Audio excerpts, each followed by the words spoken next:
Kenya bwana, this is another grade. Somebody says ni form 6, the Tanzanian pastor. So, guys, have you heard of late from Alice and Wahome? Now, there is this announcement. I don't know where it is from, but I'm going to stick it here.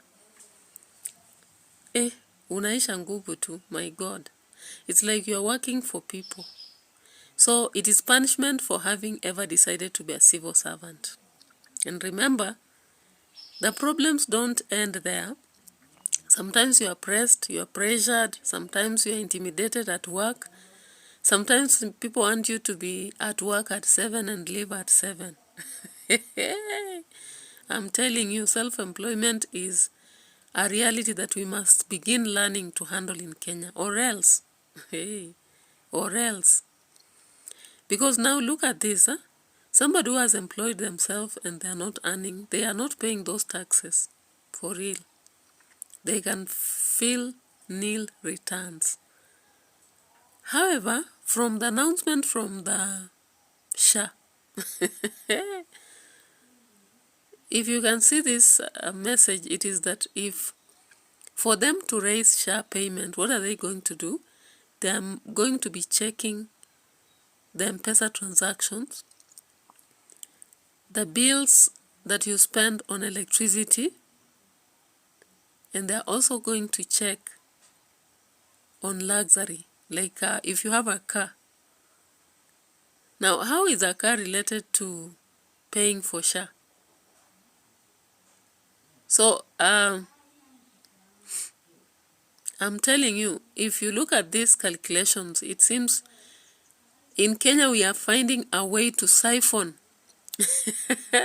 There was another picture recently which was talking about debtors and creditors. And the picture of those who are giving money from abroad, they were very thin. If you looked at the picture, you could actually see the thin people there, the Americans. Then now come to those who are receiving the loans. They were very fat pigs for that. Even a pig is small. Can I say an elephant? So it was like an elephant against a mosquito.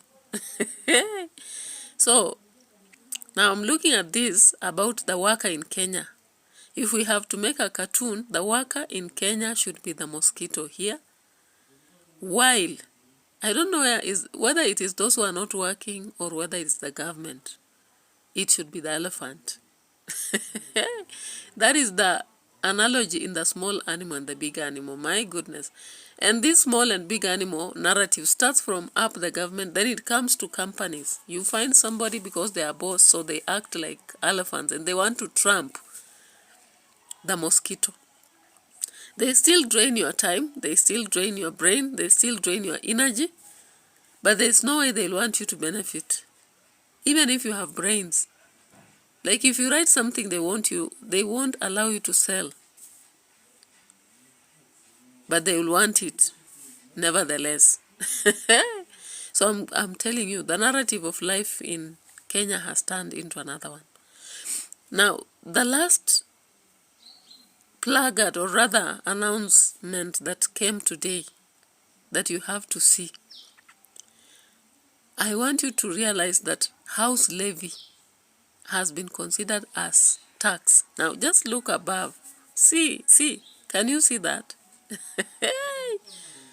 If you thought you are saving so that you have a house, they have now told you no.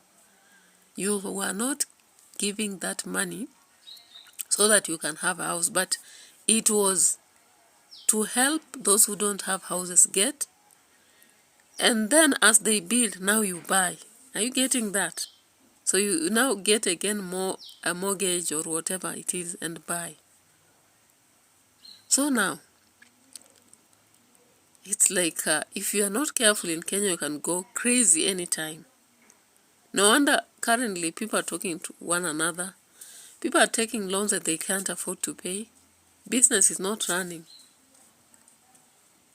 Yeah, so let's look at the above indication, and then let's see. From the announcement on 19th February 2025, the craziest announcement. You need to see, you need to understand what exactly is this. Now, how true is this?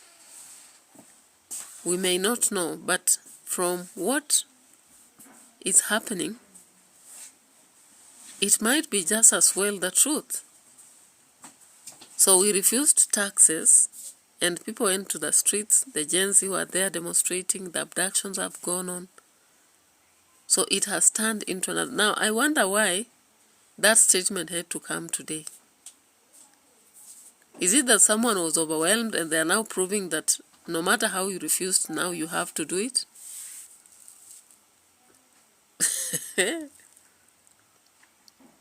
So guys, if it is a rude shock, we are in for the rude shock.